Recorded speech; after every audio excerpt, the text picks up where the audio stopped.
Selamat malam Bapak Ibu Saudara sekalian, kita kembali bertemu di dalam Book Time ya. Kita sudah ke pertemuan yang kesekian ya, saya lupa sampean. Bulan ini memang kalau di flyer kita akan mengadakan 3 kali ya Pak ya. Tetapi Ya. seiring berjalannya percakapan kita sepertinya masih akan nambah lagi 1 kali minggu depan. Jadi kita masih tetap membahas di tengah-tengah ibadah. Ya. Pak ya. Jadi kita sedang membahas tentang liturgi gereja. Dan bisa dibilang apa signifikansinya dari setiap elemen ibadah itu yang bisa mendorong kita untuk memiliki sebuah hasrat ya, memiliki satu kerinduan besar dari kita untuk mendambakan satu buah kerajaan yang benar gitu ya. Jadi memang kita sedang membahas tentang mendambakan kerajaan oleh James K. Smith, dan sebelum kita nanti akan memulai, pesan saya terlebih dahulu adalah jangan lupa untuk terus membaca bukunya ya, mengikuti. Karena jangan memang lupa untuk beribadah. Dan jangan lupa beribadah tentunya. Karena memang pembicaraan saya dengan Pendeta Eko adalah lebih ke arah apa yang kami dapatkan di buku ini. Ya. Sehingga harapannya juga bisa memperkaya. Karena memang James Smith ini juga banyak menuliskan dalam background western Pak ya. Ya, jadi kita coba daratkan itu ke dalam culture kita yang lebih ketimuran, dan kemudian sekarang kita di tengah-tengah ibadah nih ceritanya. Jadi kita sedang belajar tentang elemen-elemen ibadah ini pentingnya apa. Ya.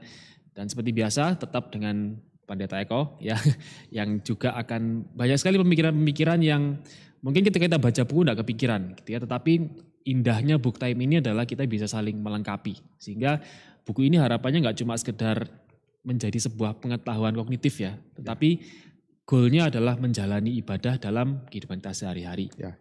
Oke. Kita akan mulai Book Time kita pada malam hari ini. Mari kita akan sama-sama berdoa terlebih dahulu. Tuhan, kami kembali datang menghadap kepadamu Tuhan. Dan kami bersyukur atas setiap kesempatan yang Tuhan berikan kepada kami. Sehingga kami boleh sama-sama belajar. Kami boleh saling menguatkan Tuhan. Kami boleh saling mengisi Tuhan. Kami boleh saling melengkapi. Kami bersyukur Tuhan untuk satu buku yang bisa kami pelajari bersama-sama.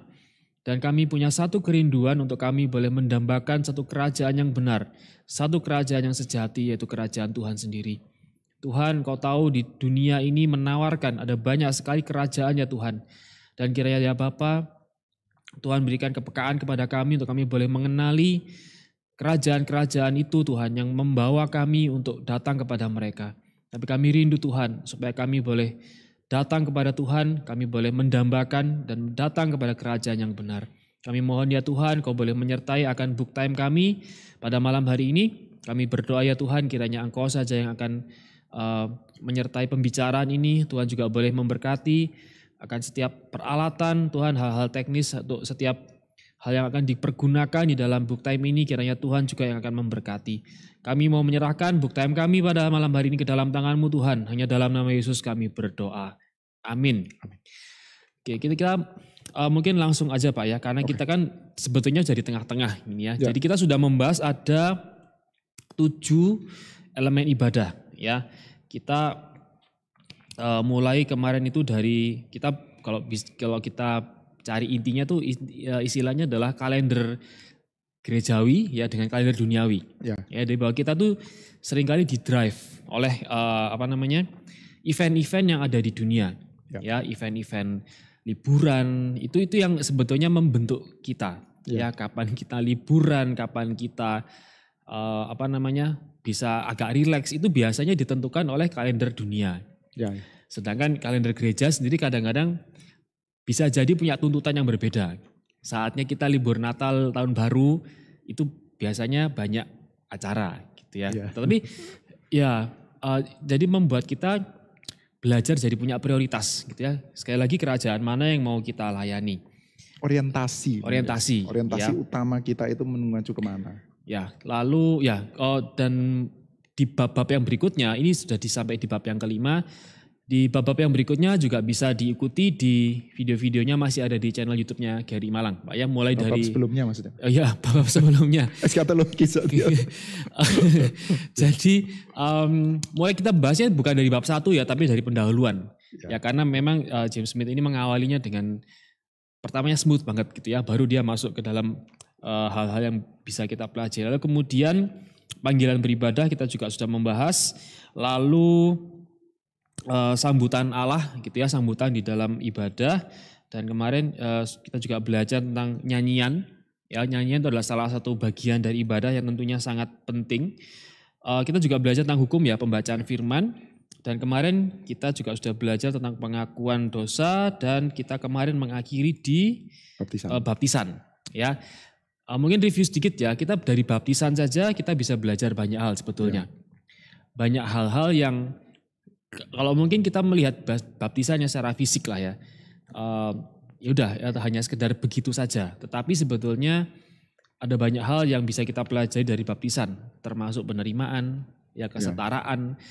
Terutama yang minggu lalu saya sangat tertarik itu adalah kita bicara soal family juga. Iya. Ya, itu yang mungkin paling. Iya, itu sesuatu yang nggak kepikir soalnya. Karena kalau baptisan itu kan seringkali dilambangkan sebagai kita menjadi anggota sebuah gereja, kita diterima di dalam komunitas. Tetapi diterima as a family ini sesuatu yang ya bagi saya waktu baca buku ini sesuatu yang baru sih. Ya. Jadi rekan-rekan yang ada di dalam gereja sesama jemaat itu sebetulnya adalah satu bagian keluarga besar. Ya. Dan challenge-nya adalah itu sebetulnya lebih family gitu ya. Harusnya lebih family daripada kita punya nuclear family ya. Yang betul. Didasarkan pada darah ya, hubungan darahnya manusia. Itu tidak lebih utama daripada keluarga baru yang kita dapatkan di dalam dasar darahnya Tuhan Yesus Kristus gitu. Dan itu ya challenging ya untuk keadaan kita yang saat ini ya. Karena kita kan kecenderungan kita sekarang lebih bergerak ke arah lebih individu. Ya, bahkan kalau minggu lalu Pak Eko juga sudah membahas bahwa definisi keluarga aja itu sudah beda. Beberapa puluh tahun yang lalu dengan yang sekarang. Jadi kalau sekarang benar-benar keluarga ya saya, istri, anak. Keluarga. Tapi di sini bicara jemaat ya sebagai satu bagian keluarga. Jadi baptisan saja itu sudah bisa membuat kita belajar banyak hal. Ya. Nah, kita sekarang masuk ke yang berikutnya, Pak. Kita mungkin hari ini akan membahas mungkin sekitar 4 gitu ya. Kalau kita waktunya mencukupi begitu. Kita masuk ke ya.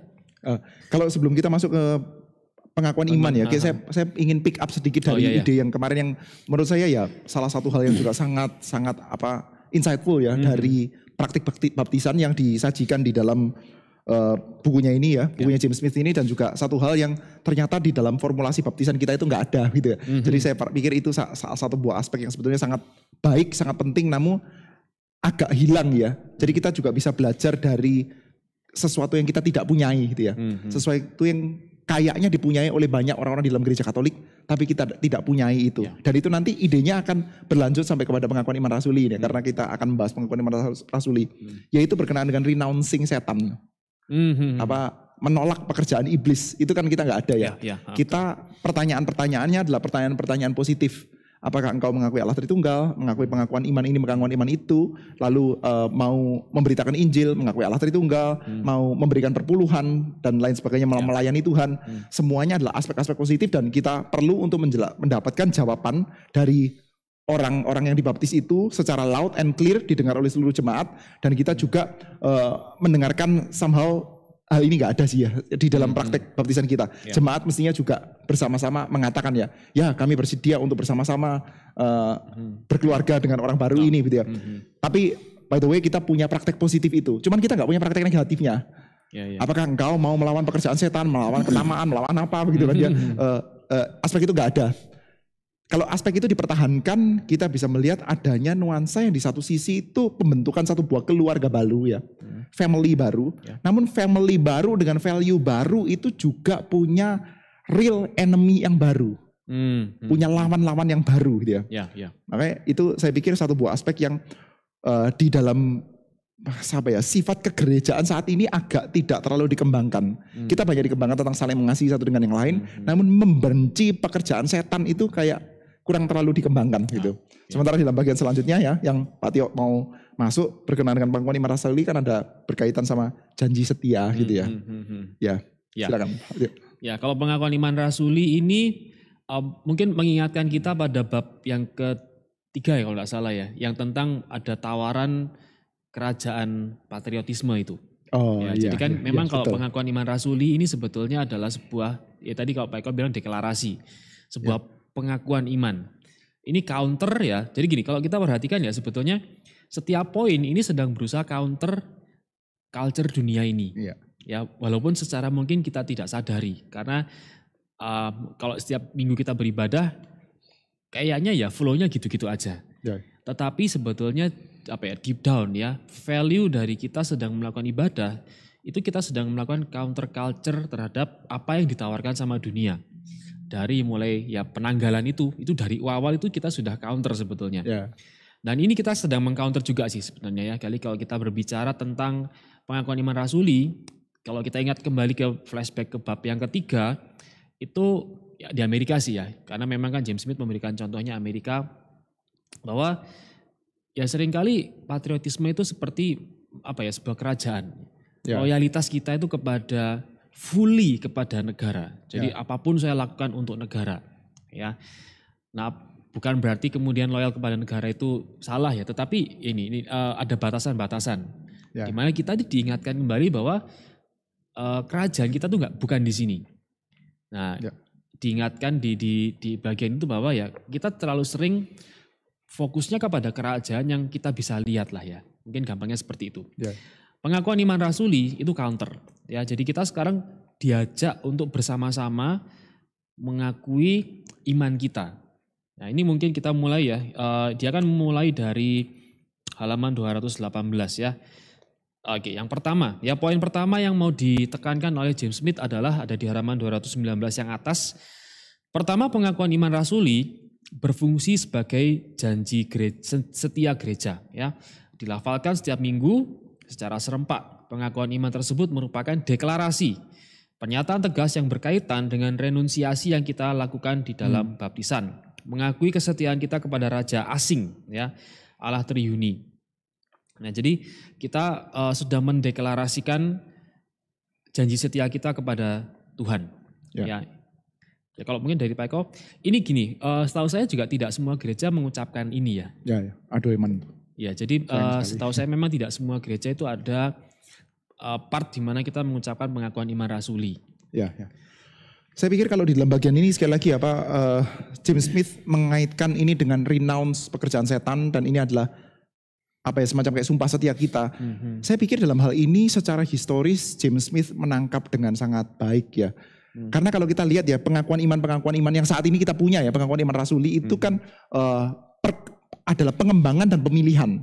Kita tahu bahwa di dalam sejarah gereja itu ada beberapa credo yang berbeda-beda. Nicene Creed lah, Athanasian Creed lah, lalu ada beberapa credo. Dan credo-credo tersebut kalau kita lihat di baliknya, kenapa kok credo tersebut muncul? Sebetulnya bukan sekedar seperti saya tidak mengatakan James Smith mengatakan ini, cuman ini ada catatan seperti dia. Pengakuan iman rasuli atau penetapan pengakuan iman Nisea setiap minggu sebagai dokumen Kristen awal yang meringkas ajaran Rasul. Meringkas ajaran Rasul. Sebetulnya kalau kita sebutkan sebagai meringkas ajaran para Rasul, enggak juga. Maksudnya gini, pengakuan iman rasuli kita itu tidak meringkas ajaran para Rasul. Misalkan ya, teori tentang penebusan substitutif nggak ada itu dalam pengakuan iman rasuli, gitu kan ya. Cuman ada disalibkan, mati, dikuburkan, bangkit pada hari ketiga, gitu ya. Jadi teologi penebusan misalkan, dan ada banyak hal yang tidak ada. Kalau kita mungkin mau lebih detail ya, melihat pengakuan iman, credo itu pada umumnya punya background konflik di baliknya. Dan konfliknya adalah konflik yang serius, sehingga kita tidak bisa berdamai. Konfliknya adalah konflik yang serius, kita tidak bisa mengatakan, kita sama-sama menyembah Yesus, ya sudahlah. Tidak bisa. Konfliknya adalah sangat serius, sampai ada satu buah konsili, lalu muncul creed. Ya. Lalu di dalam credo tersebut dikatakan bahwa yang mana kita mengakui, yang kita kredalkan ini ya, yang kita ucapkan pengakuan imannya, di mana kita juga mengakui di luar itu, lu bidat.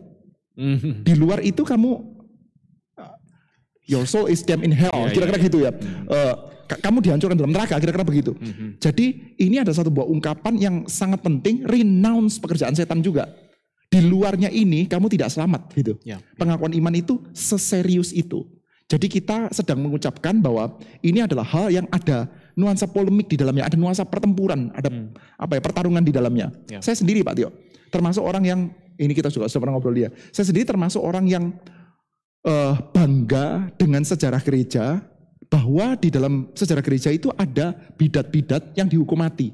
sebagai capital punishment ya, memang ya pada waktu itu hukumnya. Saya bukan berbahagia dengan adanya orang-orang yang dimatikan. Saya juga tidak akan setuju kalau saat ini misalkan ya ada bidat terus dihukum mati gitu. Saya juga tidak setuju sih kalau saat ini dilakukan itu. Namun saya senang dengan satu hal. Saya bangga dengan sejarah gereja dalam satu hal, yaitu bahwa mereka menganggap poin-poin perdebatan itu adalah super serius. Termasuk saya dalam hal ini ya sebagai orang reform ya, orang Protestan, jauh lebih bersimpati kepada Jan Hus ketimbang terhadap gereja pada waktu itu ya, yang korup dan lain sebagainya. Lalu Jan Hus dihukum mati di dalam konsili Konstan, ya, dibakar ya. Oke, saya lebih simpati kepada Jan Hus, tetapi pembakaran Jan Hus itu menganggap bahwa perbedaan pengajaran di dalam aspek itu sangat pentingnya sampai-sampai hukumannya itu hukuman mati. Ini yang saya pikir kita agak kehilangan ya. Nah, pengakuan iman itu menghadirkan kembali nuansa itu. Karena kalau kita lihat di dalam sejarahnya, pengakuan-pengakuan iman itu ada nuansa konflik di baliknya. Konflik doktrinal yang mana kita tidak bisa mengatakan, sama-sama menyembah Yesus, ya sudah lah, tidak apa-apa. Tidak bisa. Ini adalah yang saya akui ini, di luarnya ini tidak selamat. Kira-kira begitu. Dan itu yang kita sedang akui. Kita renounce pekerjaan setan, dan kita mengungkapkan janji, sumpah setia saya kepada satu buah iman tertentu, di mana di luarnya ini adalah bukan. Kira-kira begitu. Jadi apa ya? Ada satu penekanan ya. Ini serius. Betul. Cuma memang karena ini adalah part dari ibadah ya, yang memang kita sudah sejak dahulu kita melantunkan, mengatakan. Jadi kayaknya ya udah itu iman saja. Tapi ya kalau memang kita harus tarik ke belakang, setiap pengakuan iman ini hasil dari sebuah bisa dibilang konflik, ya perdebatan teologis yang kemudian menghasilkan satu pengakuan iman ini. Ada banyak darah di baliknya. Ya, jadi memang satu ucapan yang bukan hanya sekedar hafalan ya. Mungkin di sini kita kan banyak sekali bicara soal faktor afektif ya, faktor tindakan. Di sini mungkin ada sedikit faktor kognitif ya, karena kita betul. Dia juga menyatakan itu ya. Kita sedang kita tahu yang kita omongkan, kita sadar apa yang kita omongkan, dan itu benar-benar sesuatu yang bukan cuma sekedar ucapan. Betul. Ini juga pledge ya Pak ya? Iya. Ya? Kalau pledge itu kan kayak sumpah setia. Sumpah setia kepada gereja. Ini adalah ikrar dari mereka yang kewargaannya ya adalah di dalam surga. Bukan merupakan kewargaan dalam kerajaan gaib yang tidak nyata, melainkan kewargaan dalam kerajaan dunia yang sedang datang. Kalau kalimat ini buat saya juga mengingatkan bahwa kita itu jangan sekedar terpesona dengan apa yang sedang kita jalani sekarang. Ini juga bicara soal waktu sih ya. Bahwa kita sekarang, kita mengucapkan ini berarti kita percaya bahwa kerajaan ini bukan kerajaan bohongan gitu ya. Ini sesuatu yang kita imani. Ini adalah yang saya imani bahwa ada satu kerajaan di mana nanti suatu kali kita akan bersama-sama menuju ke sana. Itu yang pertama ya. Kalau boleh make it lebih konkret ya. Mungkin kalau di dalam bahasa yang banyak dikenal sama saudara-saudara kita yang beragama Islam ya. Saya tidak tahu ini bahasa Arab atau bahasa Indonesia, tapi lebih banyak orang beragama Islam yang mengerti kata-kata ini kalau di Indonesia itu. Bayat. Bayat, tahu kan itu ya? Itu pernah jadi isu yang besar sekali kan di Indonesia ini ya, bahwa di tengah-tengah kerajaan ini, di tengah-tengah republik kita bisa ada sekumpulan orang yang melakukan bayat terhadap satu buah negara lain tuh itu ya. ISIS itu kan negara ya mereka mau menjadi negara dan lain sebagainya. Islamic State ya. Kalau bahasa Indonesianya apa itu? Ya itulah ya. ISIS itu kan bahasa Inggris ya. Islamic State ada bahasa Indonesianya. Dan itu bisa ditangkap-tangkapin loh. Ditangkap-tangkapin sama polisi kan ya. Kalau kita melakukan baiat di Indonesia, kalau mau pindah ke warganegaraan, pindah aja ke warganegaraan, urus tuh ke imigrasi gitu ya. Tapi kita melakukan baiat ya di tengah-tengah keadaan Republik Indonesia melakukan baiat. Pengakuan iman Rasul ini somehow mirip seperti kayak bayat. Bayat, cuman bukan kepada negara Amerika atau apa, tapi bayat kepada kerajaan sorga gitu ya. Jadi itu harusnya dilakukan secara sangat solemn. Orang-orang harus berdiri dengan sungguh-sungguh, lalu mengikrarkannya dengan pelan. Saya ngomong gini kayak kurang tepat ya. Saya ngomongnya biasanya cepat ya. Dengan keyakinan penuh, kepada apa yang saya ikrarkan inilah saya bersumpah setia. Ya. Hidup mati saya yang saya mendaftarkan diri untuk join di dalam army-nya, di mana saya renounce pekerjaan dari mereka yang tidak mengakui ini. Gitu ya.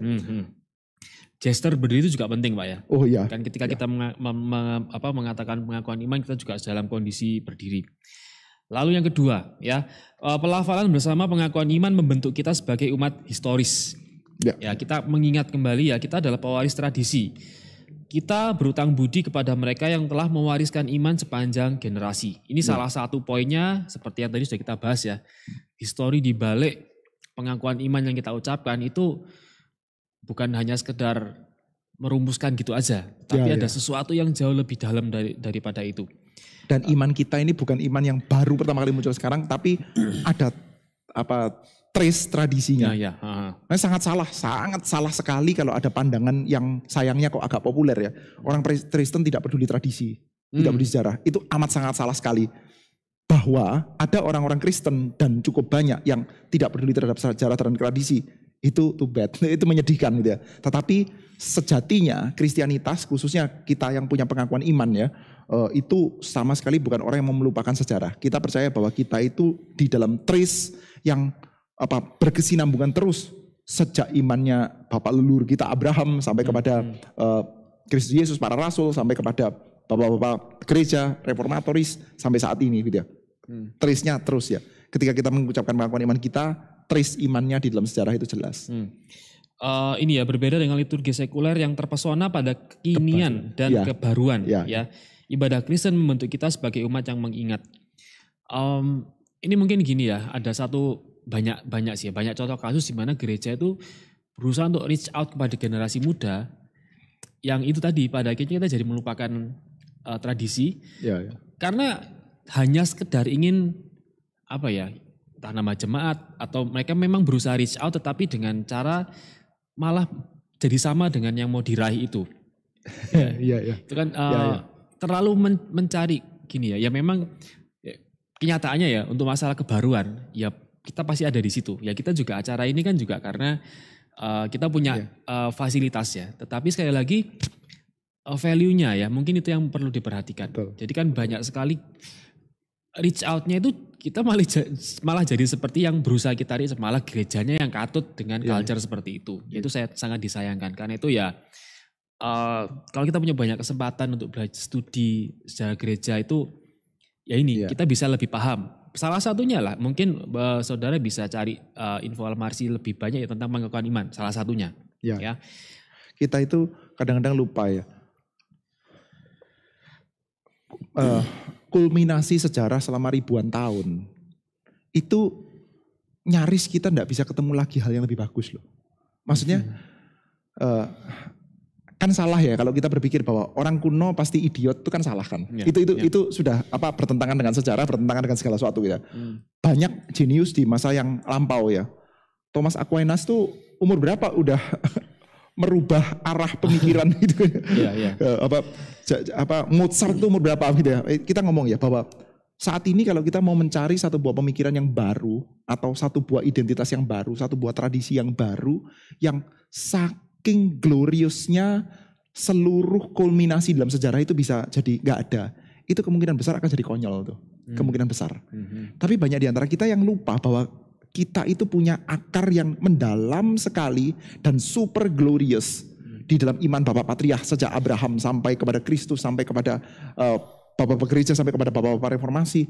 Wah itu kita gak bisa cari emas yang lebih berharga daripada itu. Tapi kita mau lupakan itu lalu kita mengatakan bahwa sekarang kita baru. Mau diakarkan kemana? Mau di-groundedkan kemana? Digigitkan kemana? Pada akhirnya kita biasanya tidak bisa menggigitkan kemana-mana lalu cari-cari sendiri yang baru-baru itu. Dan kemungkinan besar itu bisa kita katakan sampah dibandingkan dengan emas yang itu. Kebaruannya apa sih? Ya lebih fun. Lebih fun. Kayak sesuatu yang fun tuh gak ada 3.000 tahun yang lalu gitu ya. Sejak 3.000 tahun yang lalu orang tahu bahwa sekedar fun itu kurang manusiawi gitu ya. Menghina manusia itu agak sedikit mirip sama binatang kalau cuma carinya fun gitu ya. Ya kira-kira begitu ya. Banyak orang zaman sekarang ya kalau mau kebaruan gitu ya. Jadinya konyol ya. Akar tradisi dan identitasnya itu jadi dangkal sekali gitu. Eman. Ya. Tapi ya sebagai guru ya, saya jadi kepikiran. Mungkin memang ketidaktertarikan sama sejarah itu juga bisa disebabkan karena ya sejarah itu kalau kita dapat, mesti kita dapat di sekolah lah ya. Itu ya hanya karena disampaikan materinya aja. Nah itu juga PR besar sih sebetulnya ya, terutama buat kita guru-guru Kristen ya, bahwa kita belajar reformasi nih. Udah deket kan ya reformasi ya, ada loh di buku itu, cuma kan nggak mendarat ya, kayaknya itu hanya sekedar sesuatu peristiwa, sebuah peristiwa yang oke, kemudian nanti berikutnya ada peristiwa lain. Seringkali diterimanya seperti itu. Ya, jadi kita, ya ini beban sebagai guru sejarah juga sih. Maksudnya saya pengen supaya ini peristiwa besar. Cuma kita tuh cuma melihat banyak kali kita, anak-anak kita tuh menerimanya, oke, that's it. Oke, perang di Ponorogo. Oke, padahal itu perang yang terbesar di Jawa. Ini kan nggak ada esensinya sama, udahlah gitu ya. Ini juga reformasi tuh perubahannya tuh di aspek ekonomi, sosial budaya, hukum, politik, pendidikan. Tapi ya udah, itu hanya sekedar berapa halaman and that's it. Ujian selesai, udah lupa.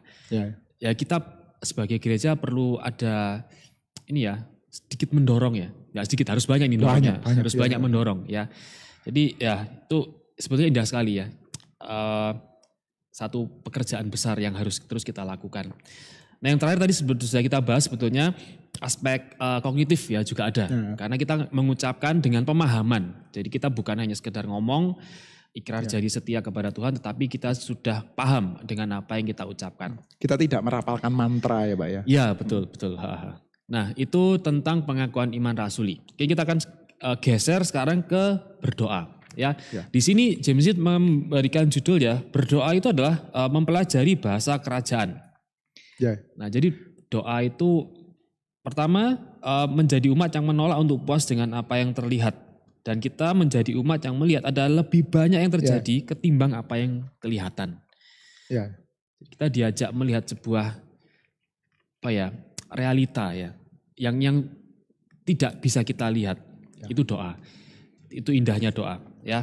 Lalu kemudian di halaman 222 berdoa bersandar kepada kebesaran Allah yang melampaui ruang ibadah kita, melampaui batas ruang dan waktu, dan sebagai pencipta semesta yang tertarik dan peduli akan kenyataan sesungguhnya yang kita hadapi di sini dalam keterbatasan kita. Jadi ya doa ini banyak sekali aspeknya ya.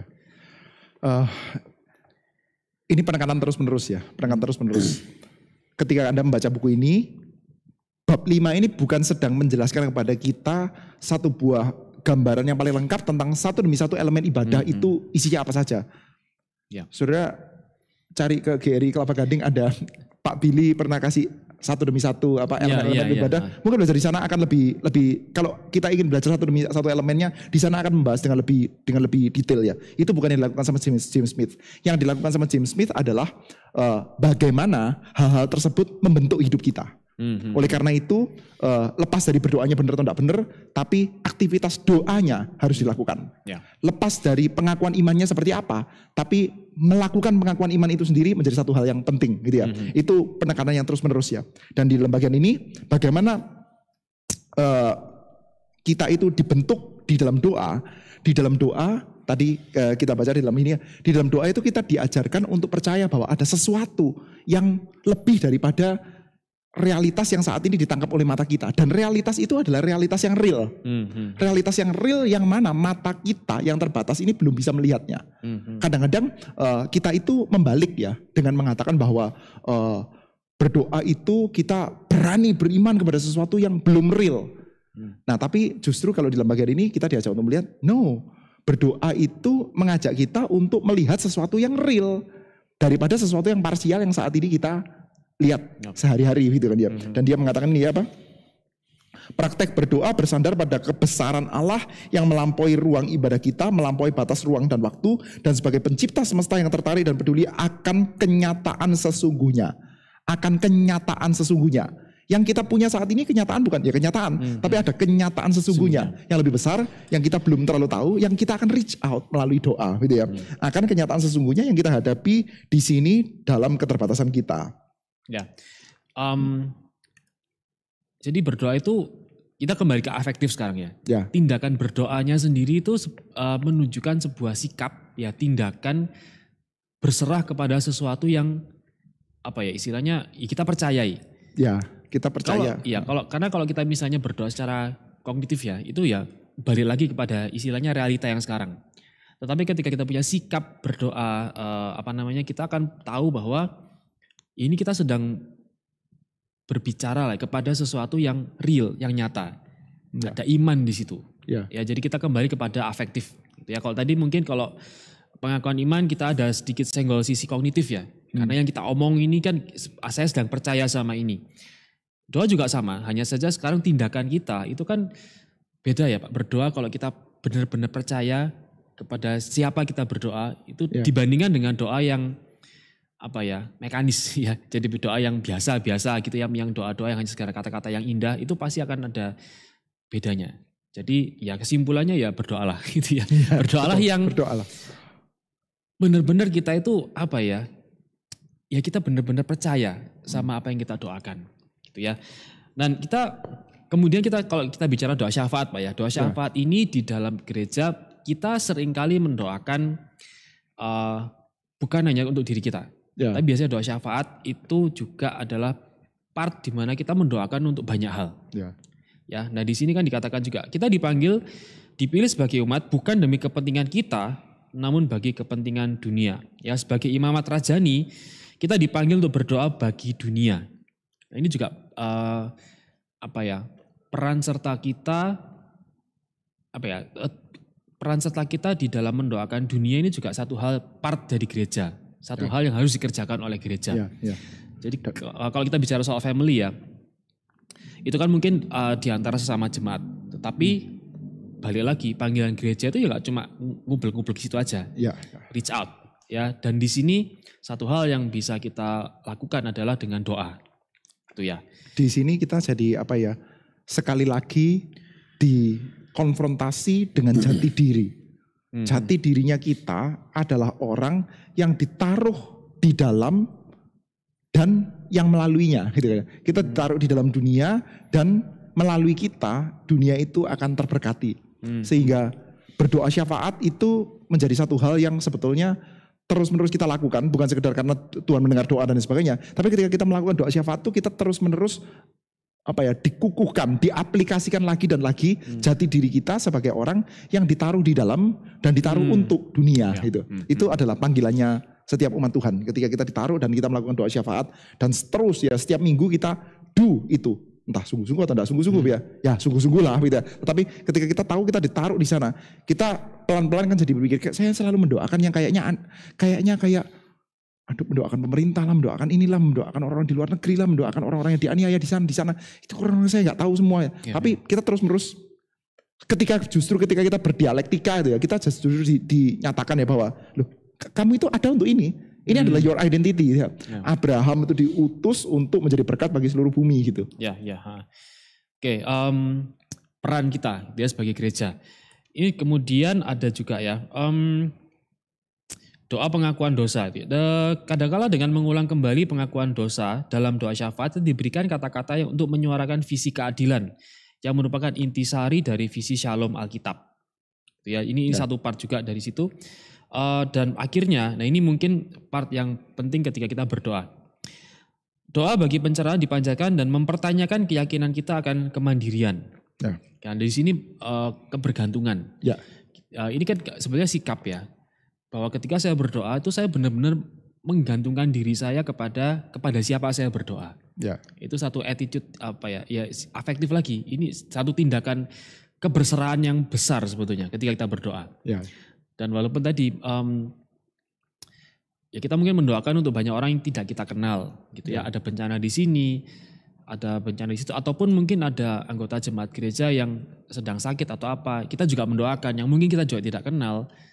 Tapi ketika kita mengucapkan itu, ya itu kita punya sikap hati bahwa ya kita bersandar sama Tuhan untuk semua hal yang terjadi. Ya, jadi sebetulnya keberserahan di dalam doa itu satu hal yang indah ya. Mengingatkan bahwa kita ini terbatas. Di dalam doa ini justru kita diingatkan bahwa kita punya Allah yang tidak terbatas. Kalau tadi kan istilahnya melebihi ruang ibadah kita. Tuh. Saya senang dengan di dalam bagian ini ada penekanan ya waktu kita bicara tentang doa syafaat ya. Ini satu hal yang kalimat ini menurut saya bagus ya. Dia mengatakan seperti ini. Untuk menyuarakan visi keadilan dan merupakan intisari dari visi Shalom Alkitab. Visi Shalom Alkitab. Acap kali kita melakukannya dengan cara yang terbalik. Kita mendoakan hal-hal yang justru merupakan bukti berkelanjutan dari kutukan, hal yang tidak seharusnya terjadi, sehingga itu membuat kita mendambakan kerajaan. Ya. Saya nggak tahu Pak Tio menangkap seperti apa itu kalimat ini. Ya, jadi apa ya istilahnya di dalam doa itu kadang-kadang kalau kita tidak sadar ya, ketika kita berdoa secara salah ya, secara kita tidak sadar tuh doa kita itu bukan mengafirmasi mendoakan visi shalom, tapi justru sebaliknya kita mendoakan yang bencana-bencana itu tadi ya. Exactly, kita mendoakan supaya hal itu terjadi tuh. Maksudnya kayak gitu. Secara tidak sadar ya. Maksudnya saya coba ambil satu buah cerita dalam Alkitab yang pop up dalam kepala saya. Banyak teduh sih jadi sering pop up ya. Ini perempuan Sirofenisia itu. Perempuan Sirofenisia itu mendatangi Tuhan Yesus dan dia berdoa. Dia percaya bahwa ada satu buah realita yang dicatat dalam Alkitab dan itu adalah realita yang real. Yaitu bahwa berkat Allah bagi Abraham akan sampai kepada ujung bumi. Sampai kepada orang-orang non-Yahudi sekalipun. Maka dia mendatangi Tuhan Yesus. Dan ketika Tuhan Yesus mengatakan,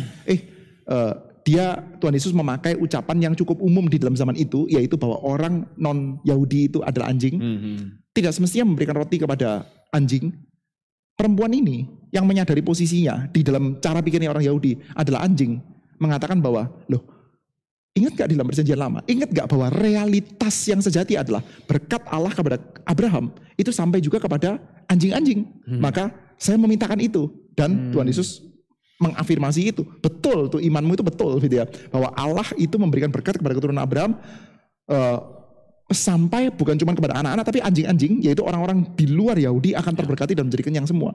Dan ketika perempuan ini mendoakan itu, dia dipakai oleh Tuhan sehingga setelah itu kita mendapati ya ada orang yang bisu dan tuli itu dibukakan mulutnya. Setelah itu ada 4.000 orang yang dikenyangkan perutnya. Orang-orang Gentiles yang mendapatkan itu ya. Jadi ketika berdoa, sungguh-sungguh visi shalom itu digenapkan. Namun bisa juga terjadi sebaliknya. Ketika kita berdoa, doa kita itu ya, seperti kayak doanya, let's say misalkan ya, ambil contoh juga orang-orang Farisi misalkan ya. Doanya orang Farisi itu par excellence ya, dia berkebalikan dengan visi shalom tuh. Dia kayak saya bersyukur di hadapanmu ya Tuhan karena saya adalah laki-laki dan bukan perempuan. Laki-laki dan bukan perempuan. Saya Yahudi dan bukan Gentiles. Saya adalah Farisi dan bukan orang biasa. Saya berpuasa 2 kali seminggu dan tidak seperti memungut cukai itu. Ini justru seperti kayak di dalam doanya itu membatasi berkat Tuhan itu kepada golongannya kita dan mengeksklusi orang-orang lain tuh. Itu kan doa yang di dalam doanya itu bertentangan langsung dengan shalom gitu. Dan kita perlu berhati-hati tuh ketika kita berdoa ya, minta supaya perusahaan kita atau apa toko kita dan lain sebagainya untungnya lebih banyak dan lain sebagainya, expense makin kecil, dan di dalam benak kita adalah expense makin kecil itu adalah tenaga kerja makin gampang untuk dikendalikan dan lain sebagainya. Itu bertentangan dengan shalom. Bertentangan. Waktu doa-doa kita minta justru mengajari kita untuk bertentangan dengan shalom, dan James Smith sudah mengingatkan ya, acap kali loh kita berdoa kebalik kayak begitu ya. Ya perlu berhati-hati juga ya dalam isi doa syafaat ya. Doakanlah untuk ya, makanya berdoa syafaat itu ya satu buah exercise yang sangat baik ya untuk kita itu tidak berpikir yang ke dalam gitu ya. Reach out, berkat Tuhan itu sampai kepada tempat yang paling jauh. Iya.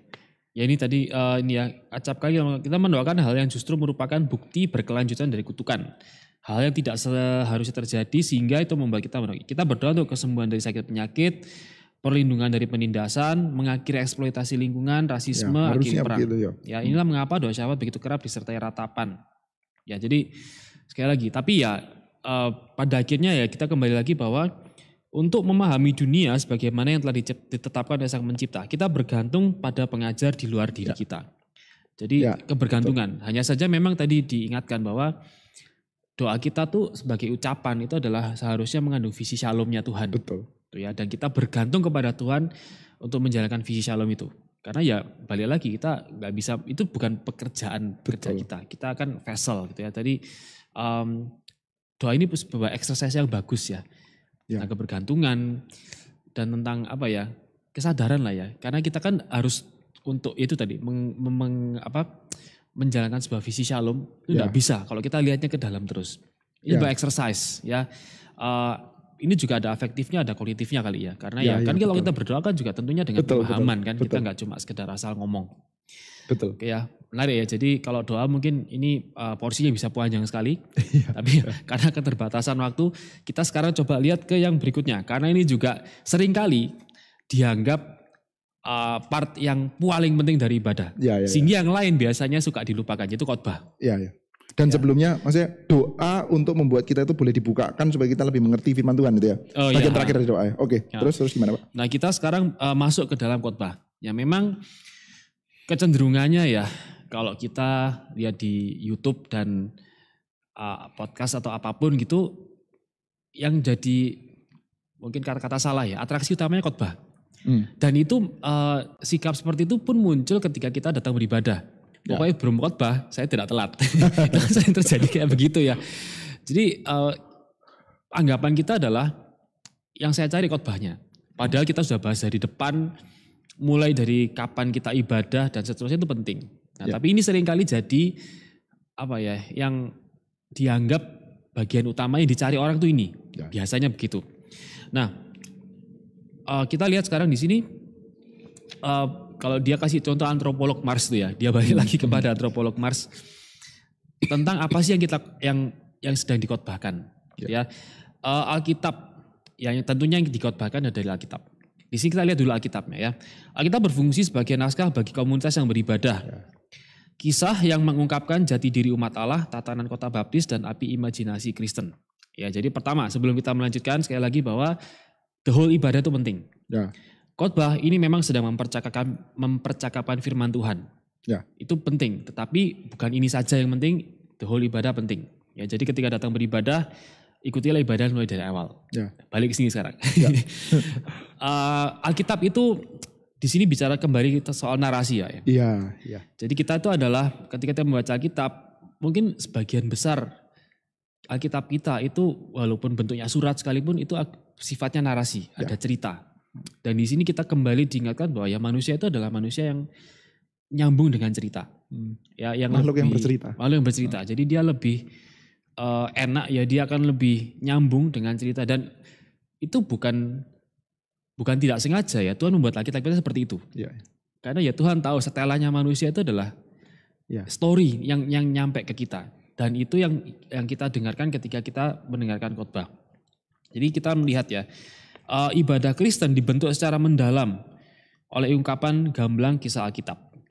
Ketika Alkitab dibacakan dalam konteks perkumpulan ibadah, ayat-ayat tersebut dalam pengertian tertentu diwujudkan pada saat yang bersamaan. Jadi ya menarik ya, jadi bahwa khotbah itu sesuatu yang apa ya, itu sudah mulai ada perwujudan dari apa yang difirmankan, gitu. Kira-kira begitu ya. Iya. Kalau kita lihat, mungkin pertama yang saya pikir kita perlu untuk kasih distingsi sedikit, bagian ini jangan dicampur baurkan dengan bagian sebelumnya, yaitu pembacaan hukum. Akan ada banyak kemiripannya ya. Kalau di dalam bagian itu kita di dalam flow-nya ibadah, setelah mendapatkan votum, salam, ikut dalam ibadah, lalu kita menyanyi bersama-sama, kita diingatkan bahwa kita adalah umat yang terbebas, sehingga melalui hukum ini, melalui law ini ya, kita dibebaskan untuk bisa menjadi satu buah umat yang hidup seturut kehendak Tuhan. Itu adalah liberasi, itu adalah pembebasan. Kalau di dalam bagian ini, di dalam bagian khotbah ini, kita diajak untuk melihat bahwa kehidupan kita itu punya cerita. Setiap manusia itu, kalau apa ya, dia kutip dari L.S.D. McIntyre ya, bahwa manusia itu dalam tindakan kelakuannya, dalam fisiknya pada dasarnya adalah hewan penutur cerita. Kita adalah makhluk yang menuturkan cerita, dan kita itu sebetulnya bertindak tidak bisa tidak. Itu senantiasa seturut dengan cerita yang kita punya. Setiap kita, setiap manusia. Saya ingat dari satu buah buku ya, ini mereka orang-orang satu aliran gitu ya. Bukunya Craig Bartholomew. Judulnya Drama of Scripture. Dia kasih gambaran yang paling awal di depan itu tentang satu buah cerita ini Pak. Burung gagak yang menyanyi itu Pak. Kau tahu ya, burung gagak yang congkak yang nyanyi terus itu dagingnya jatuh gitu ya. Kalau kita itu melihat satu buah gambar, burung gagak mulutnya terbuka lalu dagingnya jatuh. Lalu kita suruh menceritakan itu apa? Saya agak lupa sih dia kasih contohnya seperti apa. Tapi intinya burung gagak itu ngapain tuh? Dia mulutnya terbuka terus di bawahnya ada daging jatuh. Itu setelah itu episode selanjutnya itu apa? Episode sebelumnya itu apa? Itu bisa kita tafsirkan macam-macam kalau kita nggak tahu keseluruhan ceritanya. Jadi satu buah peristiwa yang sama, satu buah kejadian itu akan kita teruskan berdasarkan cerita sebelumnya itu apa. Kalau kita tahu seluruh ceritanya dan sebagian besar di antara kita kan tahu ceritanya ya, ada apa serigala atau apa ya, rubah yang kepengen makanan dan lain sebagainya, akhirnya dia memuji-muji, ngerayu-ngerayu si burung gagak sampai akhirnya dia menyanyi terus turun, terus moral of the story-nya kita juga tahu ya. Tapi kita tahu sebelumnya itu cerita apa dan setelahnya itu cerita apa. Andai kata kita tidak tahu, kita disuruh rekonstruksi sendiri, mungkin kita bisa dan menjadi cerita yang sepenuhnya berbeda. Jadi kehidupan saudara dan saya ini bertindak seperti apa sangat dipengaruhi dengan cerita macam apa yang kita itu percayai. Siapa kita itu dibentuk, being shaped by cerita macam apa. Kemarinnya kita itu adalah apa, dan kita itu percaya besok-besoknya kita itu akan menjadi seperti apa, maka kita akan act accordingly. Secara garis besar itu seperti itu. Maka ketika kita mendengarkan khotbah, dan khotbahnya itu adalah menuturkan cerita tentang kita itu siapa, gitu ya. Kita itu siapa, Tuhan itu siapa, kita itu hubungannya dengan Tuhan itu seperti apa. Itu akan shaping realitas kita. Akan shaping bagaimana kita bertindak, bagaimana kita berpikir, kapan kita menangis, kapan kita ketawa, itu akan diatur dari sana. Kira-kira seperti itu. Ya. Mungkin kalau bicara narasi ya, mungkin saya jadi teringat, kan kita punya meta narasi gitu ya. Betul. Kita punya creation, itu fall, redemption, dan consummation. Itu saja ya, 4 kata saja itu sebetulnya sudah bisa mengarahkan sih ya. Kita jadi punya purpose. Kita sebagai umat yang sudah di redemption, di masa consummation ini kita harus ngapain sebagai anak-anak Tuhan. Karena ini kan sangat counter ya. Kita masih dalam perjalanan, masih menantikan lah. Ya, masih menantikan. Tapi itu kan sangat berbeda dengan apa yang ditawarkan sama dunia. Kembali saya melihatnya sih sebagai counter culture sih ya. Karena dunia ini kan kayak seolah-olah ya ke depan ada apa tuh kayaknya kita cuma bisa bertanya-tanya. Kita hanya bisa menebak-nebak karena itu kan ini kan udah mau dekat tahun baru ya. Biasanya yang kelenik-kelenik itu kan cari tahu 2022 saya akan seperti apa. Berusaha cari tahu. Nah di sini mungkin kalau saya nangkapnya sih salah satunya adalah ya kita sudah punya cerita itu. Kita sedang, jadi kembali kok kita mungkin ada banyak unsur yang bisa tercampur lah ya, karena kita sedang menantikan sesuatu yang ada di depan, kita percaya itu ada, kita part dari narasi itu. Dan khotbah itu apa ya, bisa dibilang akan terus mengarahkan kita ke dalam cerita itu, bisa bilang seperti itu kali ya. Jadi kita punya, itu tepat sekali. Punya arah sebagai jemaat, sebagai anak-anak Tuhan. Saya ingat satu, gak apa-apa ya Pak ya, satu adegan di dalam film Godfather, Johnny Fontaine. Bapak nonton gak? Udah lupa sih, saya udah lama gak. Johnny Fontaine ngomong sama Godfather-nya, ngomong sama Vito Corleone gitu ya. Aduh, saya harusnya dapat peran dari filmnya si Waltz. Yang akhirnya dikasih kepala kuda. Gitu Dia ngomong gini apa, aku kalau bisa dapat peran itu, it will be perfect. Karirku pasti akan rocket star lah. Langsung meroket lah. Karirku pasti akan. Karena itu peran sangat cocok buat saya. Sangat cocok. Aku bahkan tidak perlu untuk berakting lagi. I just need to be myself. Gitu ya, ngomong seperti itu. Peran itu sangat cocok buat saya. Dan Waltz-nya juga ngomong, dia akan cocok sama peran itu. Dia gak perlu berakting. Dia cukup menjadi dirinya sendiri dan aktingnya itu akan sangat cocok. Saya pikir khotbah itu mirip seperti itu. Kita seperti akan dijadikan satu buah aktor, dalam tanda kutip ya. Aktor yang sangat memahami sampai-sampai kita tidak perlu lagi berakting. Caranya gimana? Caranya adalah kita perlu untuk embedded di dalam story-nya. Ini film lagi ya. Ini film berkaitan sama kisah nyata. Saya nggak tahu sampai sejauh apa ya dramatisasinya. Eliyahu Cohen, tahu kan ya? Filmnya Netflix. Salah seorang spy-nya Mossad ya, spy-nya Israel yang disuruh jadi mata-mata di Suriah kalau saya tidak salah ya. Nah, spy itu yang sangat hebat, dia sangat mendalami peran barunya dia. Dia sangat menghayati sampai-sampai itu antara identitas dirinya sendiri sebagai Eliyahu Cohen dengan yang namanya dia siapa gitu, yang baru itu saya agak lupa itu, yang namanya dia sebagai spy itu bisa agak jumbuh itu. Jadi ketika dia itu pulang kembali menjadi Eliyahu Cohen, bukan lagi sebagai Agent 88 atau berapa gitu, saya agak lupa ya. Lalu tidur sama istrinya, itu ngigo di dalam perannya dia sebagai tokoh yang mana dia itu menyamar itu. sebagai agent itu. Jadi identitasnya itu betul-betul jadi shifting tuh. Dia bisa seperti kayak hilang dari ke Eliyahu Kohenannya menjadi tokoh yang baru tuh. Saya pikir kenapa? Karena dia sangat menghayati peran, sangat menghayati skrip cerita yang dia sedang hidupi. Khotbah itu semestinya berfungsi seperti itu. Kita terus-menerus dikasih ceritamu itu ini. This is you, this is you, this is you. Ceritamu. Pertama-tama kita seperti kayak agak kikuk ya. Kayak orang yang lagi beraktor. Saya ini kan orang biasa, saya orang Indonesia, saya orang jahat, saya orang berdosa dan lain sebagainya. Saya bertindak seperti kayak orang yang mencintai uang dan lain sebagainya. Tetapi ketika kita terus-menerus being shaped by narasi itu ya. Creation, fall, redemption, pengharapan consummation. Dan cerita redemptionnya itu adalah cerita panjang dari Abraham, Israel gitu ya. Kristus Yesus yang mengorbankan diri dan sebagainya. Ketika kita terus-menerus diberikan skrip seperti itu dan kita mau menghayati peran saya seperti ini, pelan-pelan ya, akhirnya kita tidak perlu berakting lagi itu. Khotbah itu bertujuan untuk itu. Yeah. Kalau kita menjalankan terus-menerus dan pengkhotbahnya berkhotbah secara sungguh-sungguh ya, dengan setia menuturkan narasinya dengan tepat ya, maka kehidupan kita akan dibentuk tuh menjadi aktor-aktor yang tidak perlu berakting lagi. Ya kira-kira itu ya. Ya karena ya mungkin ini ya banyak sekali di era sekarang lah ya, banyak khotbah itu mungkin ini sebabnya kenapa kok bisa dibilang khotbah bisa gagal. Karena yang disampaikan itu tidak membuat kita jadi punya narasi itu, tapi kan kita juga tahu ya banyak khotbah itu simply memberikan kelegaan.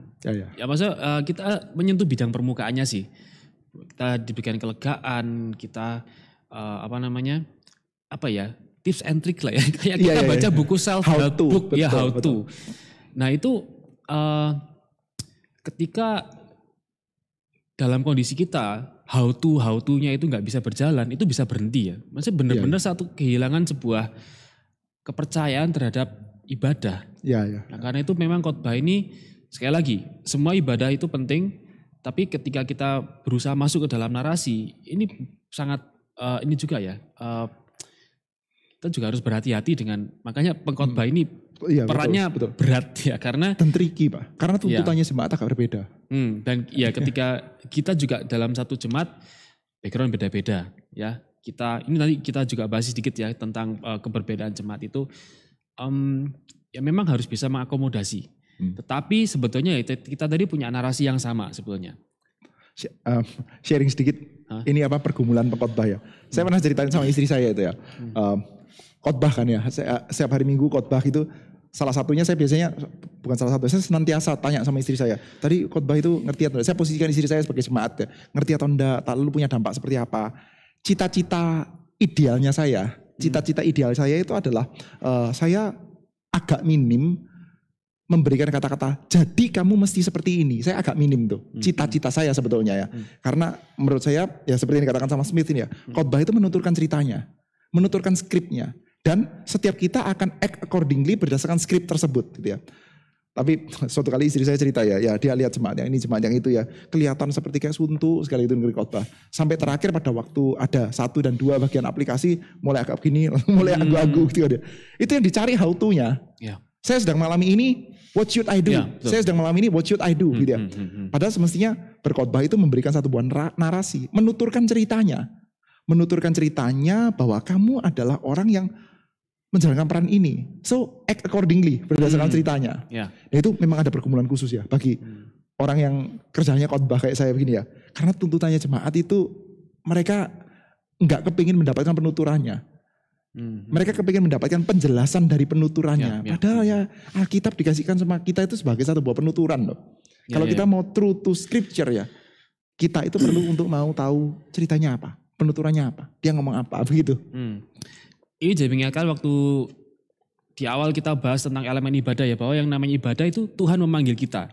Istilahnya bukan kita datang lalu kita seperti konseling ya, seperti cari jawaban gitu. Tapi sebenarnya kan ini kita dipanggil sama Tuhan, jadi ya sebetulnya ya kita harus flow dengan flow-nya itu ikut flow-nya Tuhan. Bukan kita lagi cari saya lagi butuh ini. Kalau tidak mendapat jawaban dari mimbar itu kan seringkali seperti itu. Ya, jadi ya kita balik, ini sebetulnya satu hal yang bisa kita pelajari, kembali merendahkan hati kita, merendahkan diri sebetulnya. Kita ikut di dalam flow-nya Tuhan, dalam narasinya Tuhan. Ya. Jadi ya ikutilah ibadah full. Khotbahnya itu tadi, kita ikut flow-nya Tuhan. Ya, kita belajar benar-benar merendahkan diri kita supaya kita dibentuk oleh Tuhan. Ya, karena kita dipanggil, kita bukan datang ke ibadah, oke, 7:30 saya pergi ke sana. No, kita sedang dipanggil. Jadi kita sedang meresponi panggilan Tuhan. Ya, dan terakhir ya. Okay. Ini satu, kalau di dalam GRI Malang kita melakukannya setiap awal bulan, itu tentang Ekaristi, perjamuan kudus. Ya, ini poin terakhir yang akan kita bahas bersama-sama pada hari ini. Dan di sini kembali kita diperlihatkan bahwa perjamuan kudus itu adalah sebuah tindakan secara faktif, ya. Halaman 229. Pemandangan dan aromanya, irama dan gerakannya merupakan hal-hal yang meresap ke dalam imajinasi kita dan menjadi natur kedua. Jadi kembali aksi, gitu ya, tindakan itu bisa membentuk sebuah kebiasaan. Tapi di balik semua itu, satu hal yang bisa kita sama-sama pelajari, ini kita pernah bahas di awal-awal ya, bahwa yang namanya perjamuan itu adalah pengudusan terhadap hal sehari-hari, pengudusan hasil bumi. Seakan-akan Allah sekali lagi memandang meja tersebut, syarat dengan buah yang berasal dari bumi, mengatakan semuanya amat baik. Jadi kembali kita diingatkan bahwa ya hal yang biasa sehari-hari pun itu sebetulnya kita sedang menguduskan di hadapan Tuhan. Tuh ya. Dan satu lagi adalah menunjukkan bahwa ya kerajaan tidak bermaksud meniadakan perkara keduniaan. Nah ini mungkin yang seringkali kita membuat batasan ya. Kehidupan saya dan kehidupan rohani saya di gereja.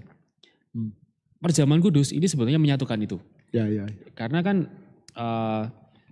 itu hasil bumi ya, bisa dibilang hasil bumi ya. Kan kalau perjamuan kita kan aslinya kan nggak seperti yang kita makan itu kan. Perjamuannya kan perjamuan benar gitu ya. Itu hasil bumi. Dan ini kita sedang diingatkan bahwa yang sehari-hari pun itu dikuduskan bagi Tuhan. Itu poin yang satu hal. Tapi kemudian ada satu lagi yang mirip dengan baptisan, yaitu tentang sebelumnya ini Ekaristi melakukan perjamuan eskatologis, merupakan semacam santapan untuk dibawa pergi, atau setidaknya santapan di perjalanan. Ya, jadi ini sesuatu yang kalau bisa dibilang kayak kita tuh sedang kayak waktu bangsa Israel makan dengan terburu-buru. Sebelum keluar dari Mesir itu kita sedang menyongsong sebuah kerajaan yang baru. Dan kalau diperhatikan ya hal-hal kecil seperti ini tuh kayaknya semua mendorong nanti kita menuju kepada kerajaan. Salah satunya ini. Saya jadi berasa Pak Tio mulai terburu-buru karena terbatas waktu. Saya rem dulu. Saya pikir perlu agak direm, ada bagian-bagian yang sangat indah untuk kita renungkan bersama-sama ya. Termasuk bagian yang saat ini kita agak nggak punya. Atau kita melakukan sesuatu yang agak contrary dengan itu di dalam sakramen kita. Saya merasa saat ini kita kalau banyak mendiskusikan tentang sakramen, maksudnya praktik sakramen perjamuan kudus yang kita lakukan ya, kita berusaha untuk membuat banyak hal menjadi lebih praktis. Jadi apalagi dalam keadaan COVID ini, roti dan anggurnya udah dibawa pulang, setelah itu juga nggak ada, sedapat mungkin sepraktis mungkin lah, gitu ya. Lagunya dan lain sebagainya itu sepraktis mungkin. Tapi kalau kita lihat ya, justru satu demi satu unsur yang mungkin terlihat tidak praktis itu performatif sebetulnya. Membentuk di dalam praktiknya itu ya. Kalau dia berbicara tentang aroma anggurnya, bunyi gemeletukan roti yang krak gitu ya. Lalu bagaimana dia meleleh dalam mulut kita, itu perlu untuk kita hayati, kita rasakan ya, satu demi satu elemennya.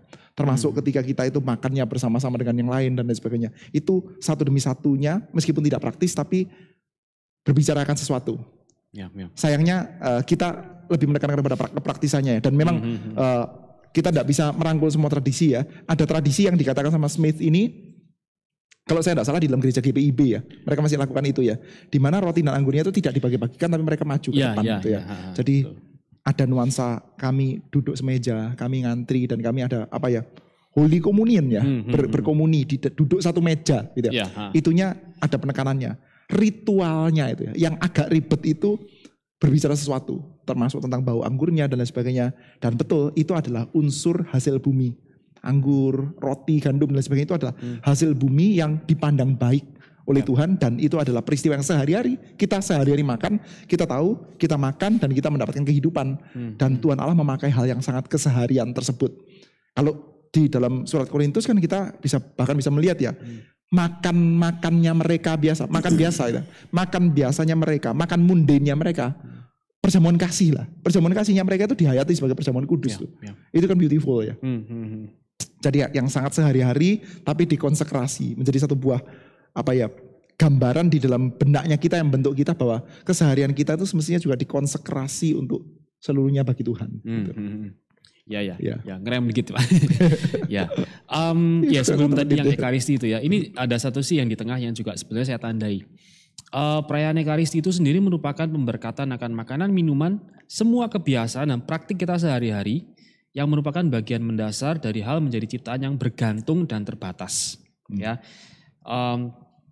Dan kemudian Yesus bukan hanya menguduskan benda-benda yang berasal dari bumi, melainkan juga menguduskan benda-benda yang berasal dari tangan kita.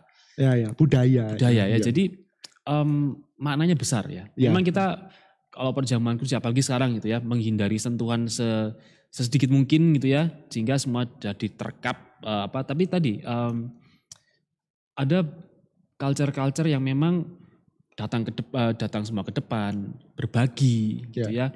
Lalu kemudian ada juga yang masih pakai cangkir gelas besar minum bersama, itu kan juga masih ada gereja yang melakukan itu gitu ya. Sekarang kan dilarang kayaknya kalau sekarang ya. Tapi itu ada seperti itu. Jadi memang ada satu rasa kebersamaan. Ya, bukan cuma satu orang terima gitu ya. Dan dia kan juga mengatakan ya, roti dan anggur itu hasil bumi, tetapi maksudnya kan enggak dari tanah itu tumbuh wine kan enggak kan ya. Kan wine kita mesti press dulu, mesti difermentasi dulu, dan itu semua adalah hasil budaya gitu. Jadi kita diajak untuk melihat ya, selain ada beauty of creation yang diakui, juga Tuhan Allah itu memakai culture, memakai budaya, pekerjaan tangan manusia, kesenian dan lain sebagainya, itu semuanya akan dipakai oleh Tuhan gitu ya, dikonsekrasi semuanya untuk Tuhan. Dan indah ya kalau kita mendapati dalam perjamuan kudus seperti itu ya. Iya. Lalu ini ada lagi satu unsur perjamuan kudus ya, perayaan pengampunan dan perdamaian. Di sini kita celebrating Allah yang mengampuni, dan itu adalah satu perjamuan yang kita santap bersama satu sama lain, dan itu juga membutuhkan pengampunan. Exactly, Ya, jadi ini kalau ini mungkin bisa kita tarik sama mungkin gini ya, dua hal yang kita sakramen ya, baptis dan perjamuan kudus ya. Dua-duanya punya elemen yang sama, penerimaan terhadap sesama. Gitu ya. Jadi memang kalau baptisan tadi itu diterima dalam satu jemaat, menjadi satu keluarga. Kalau di sini kita menjadi satu komunitas yang mengampuni. Karena duduk makan itu kan meter yang penting ya. Kita tidak mungkin duduk makan semeja dengan orang yang kita musuhan. Itu satu culture, terutama di Asia kayaknya Pak ya. Betul. Makan bersama itu penting. Itu artinya besar sekali.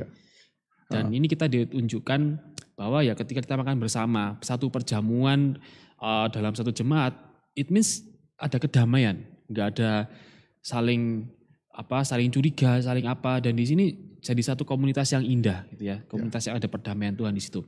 Ini satu hal yang tidak terlalu gampang kita hayati dalam zaman kita sekarang. Yes, kita di Asia, tapi kita sudah sangat terbiasa dengan restoran. Di mana kita bisa duduk kalau restorannya cukup rame sama orang yang kita nggak kenal. Iya. Itu nggak kebayang di dalam budaya Judeo-Kristen gitu. Yohanes Pembaptis, Yesus dari Nazaret, itu dua manusia besar yang salah satunya itu dipermasalahan gara-gara urusan makanan.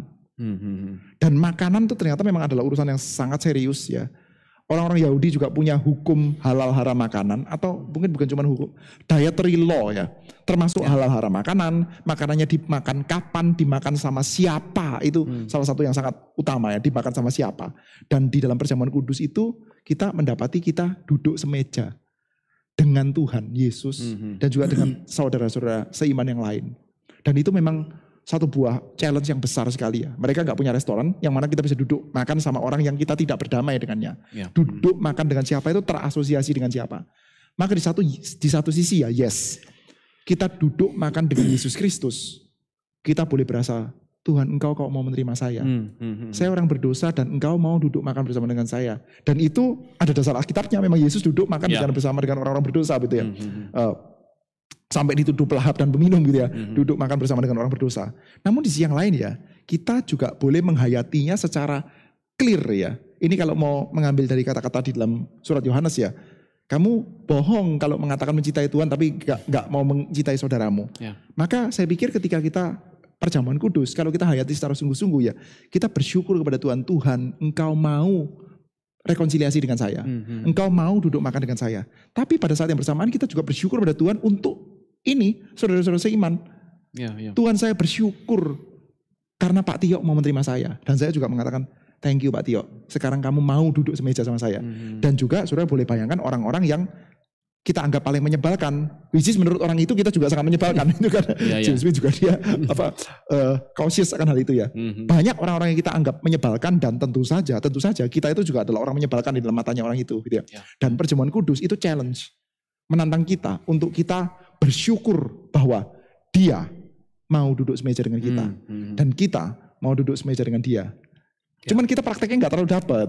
Prakteknya kita kan dibagi-bagi gitu kan. Dan gak terlalu dapat itu. Tapi secara esensial perjamuan kudus kita itu menyatakan hal itu juga. Dan itu adalah satu buah bayang-bayang ini kan ya. Tadi yang Pak Tio katakan ya. Kita memakannya terburu-buru. Kita tahu pada waktu kita sekarang lakukan ini, kita belum betul-betul bisa terjadi itu. Kita expecting suatu hari nanti ya, saya akan duduk makan bersama dengan orang yang saat ini saya tidak suka. Dengan tidak ada kepalsuan, tidak ada penipuan, dan tidak ada kebencian. Bukankah indah itu kalau kita membayangkan orang yang sesama umat Tuhan ya, yang saat ini kita sangat benci, tapi suatu hari ya, akan ada satu buah dunia, dan itu pasti akan terjadi dalam Yesus Kristus. Kita akan duduk berhadapan dengan dia, dan kita melihat dia dengan rasa kagum. Kok bisa ya ada manusia yang se-beautiful ini ya. Bahagia saya bisa makan bersama-sama dengan kamu. Dan dia juga merasakan itu seperti kayak kita. Dan bahkan Yesus merasakan seperti itu juga ketika dia menikmati kita. Menikmati makan bersama dengan kita. Waduh itu perjamuan kudus. Iya. Dan ini ditutup dengan satu kalimat yang indah juga ya. Kita hampir selalu akan mengalami ketegangan antara perjamuan tersebut dengan proses rekonsiliasi yang lebih panjang. Akan selalu ada kesan bahwa kita melakukannya dalam pengharapan. Seperti sekolah untuk belajar mengasihi musuh-musuh kita, unsur yang paling mencengangkan dalam komunitas yang diperbarui dalam kerajaan yang akan datang. Jadi memang kita ada unsur saling penerimaan karena kita terlebih dahulu sudah diterima oleh Tuhan. Jadi itu satu hal yang ya memang kalau secara praktis ya, kalau kita memang saat ini memang tidak memungkinkan ya, karena kita masih harus tetap jaga jarak lalu itu. Tapi marilah kita sekarang ketika kita menerima perjamuan kudus, kita mengingat gitu ya, mari kita sama-sama punya sikap itu, ini satu perjamuan ya, ada orang lain di samping saya, kita bersyukur kita bisa ambil bagian perjamuan bersama-sama dengan mereka. Dan karena ya terlebih dahulu Tuhan itu mau duduk satu meja perjamuan dengan saya. Itu satu hal yang indah yang harus kita hayati. Ya kalau untuk ini memang kita butuh satu penghayatan sih ya. Sekali lagi memang harus afektif ya. Karena kalau kita cuma di dalam pikiran, kalau kita cuma mikir secara kognitif ya. Karena saya duduk, saya terima roti dan anggur, lalu saya mengikuti kita akan makan dan minum bersama-sama. Tapi kalau kita tidak menghayati ini, tidak secara afektif, ini memang agak susah. Ya jadi mari kita mengikuti perjamuan kudus dengan hati yang baru mungkin ya. Dengan sikap yang kita terima Tuhan, dan mari sekarang kita menjadi satu bagian dari komunitas yang bersama-sama melakukan perjamuan kudus. Ya mungkin itu saja Pak untuk hari ini. Ya, kita masih ada lagi ya. Jadi masih minggu depan terakhir ya. Minggu depan kita akan selesaikan ya. Karena bab terakhirnya sendiri sebetulnya sudah pernah kita singgung cukup banyak waktu kita bahas bab 3. Karena kan nyambung ya. Kita minggu depan akan menyelesaikan ada beberapa lagi ya elemen dari ibadah yang kalau kita lakukan itu akan bisa membawa kita memiliki satu telos, satu kerinduan untuk kita mendambakan satu kerajaan. Ya, liturginya itu penting untuk kita lakukan. Untuk Bapak Ibu Saudara yang merasa terberkati dengan book time ini, bisa memberikan persembahannya ke QR code yang sudah muncul di layar. Mestinya sudah ya. Dan ya kita sudah tanggal berapa ini, udah hampir mendekati akhir Oktober. Iya. Ya. Ini kalau saya mungkin bahas sedikit tentang penanggalan ya, kalender gereja dan kalender duniawi. Ya, sekarang 31 Oktober itu lebih banyak orang artinya Halloween Pak ya. Iya. Culture itu kostum itu lalu kemudian kalau rekan-rekan ada yang pakai Instagram itu sudah mulai bermunculan stiker-stikernya Halloween ya. Ya. Counter banget sama kalendernya gereja. Ya. Yang adalah reformasi yang memberikan sebuah pencerahan yang baru gitu ya. Ya. Kita berangkat kepada sesuatu yang ya sampai kita jadi ada sekarang ini itu ya karena reformasi. Jadi sekali lagi kita benar-benar ya counter terhadap kalender dunia itu sesuatu yang nyata. Ya. Nah kita bersyukur juga kita punya kesempatan, ini seminar Pak ya bentuknya ya, tanggal 22 webinar, dan tanggal 29. Ya kita akan ada 2 seminar di hari Jumat jam 6 Pak ya. Jam 6 sore. Bapak Ibu Saudara sekalian kita akan membahas 2 topik yang penting ya. Yang pertama yang tanggal 22 kita akan membahas bersama-sama tentang kurang lebih background historis ya. Ya, konteks sampai menuju kepada Diet of Worms. Ya, mulai dari kita sama-sama belajar tentang tokoh Martin Luther sendiri. Oke, mungkin kita sudah banyak tahu ya, cuma legenda yang kita tahu. Yang mendrive sampai terjadi seperti ini, itu kita juga harus mengerti ini siapa, background dia seperti apa yang dia alami. Gitu ya, dan posisi dia di tengah-tengah dunia pada masa itu. Banyak gambaran yang kita tahu adalah legenda teater lah. Oh iya. Martin Luther-nya theatrical gitu. Nah itu, dan kita sampai kepada Diet of Worms ya, yang tahun ini kita akan sama-sama peringati tahun ke-500 Pak ya, 1521. Ya betul ya.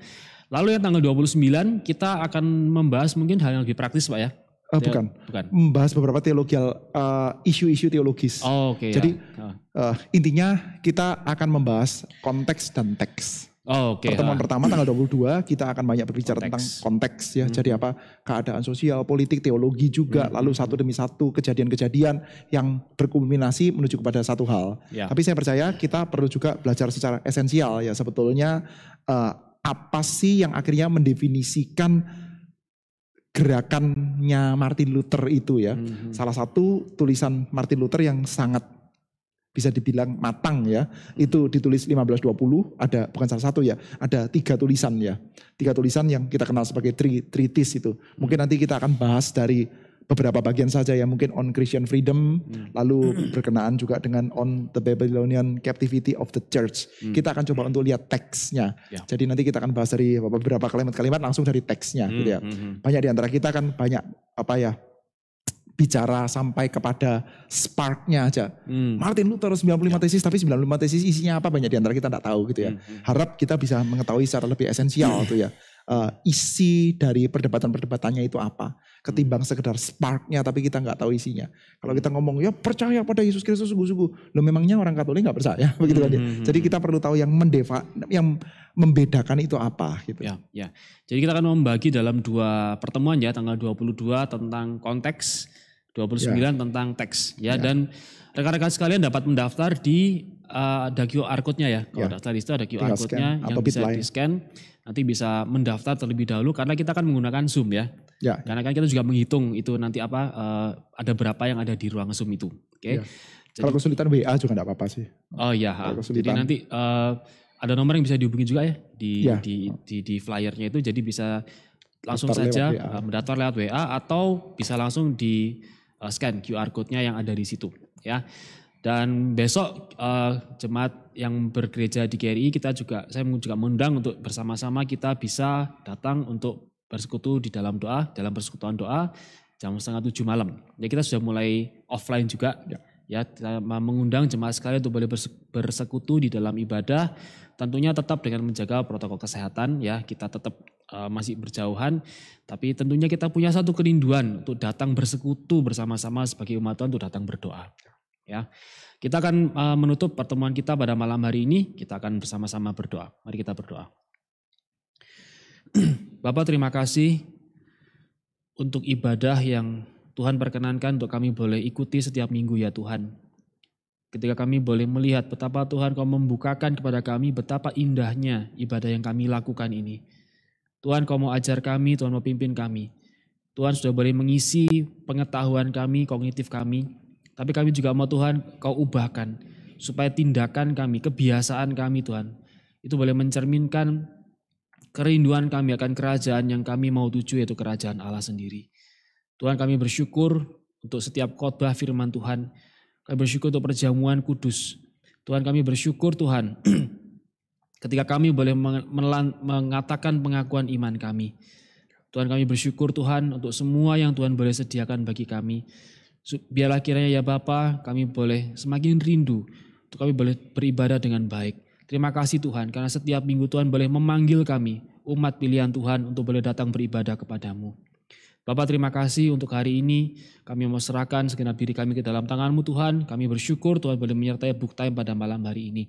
Dalam nama Yesus kami berdoa. Amin. Amin. Bapak Ibu Saudara sekalian, terima kasih Pak Eko untuk kita bisa ngobrol banyak hal pada hari ini. Kita ketemu lagi minggu depan ya, masih di Book Time. Kita yang terakhir nih minggu depan ya, kita selesaikan. Ada beberapa lagi unsur ibadah, elemen ibadah yang akan kita sama-sama pelajari. Kita akan lihat di dalam penutup ya dari buku Mendapatkan Kerajaan ini. Oke, sampai ketemu lagi minggu depan. Bapak Ibu Saudara sekalian, selamat malam. Tuhan memberkati kita semuanya.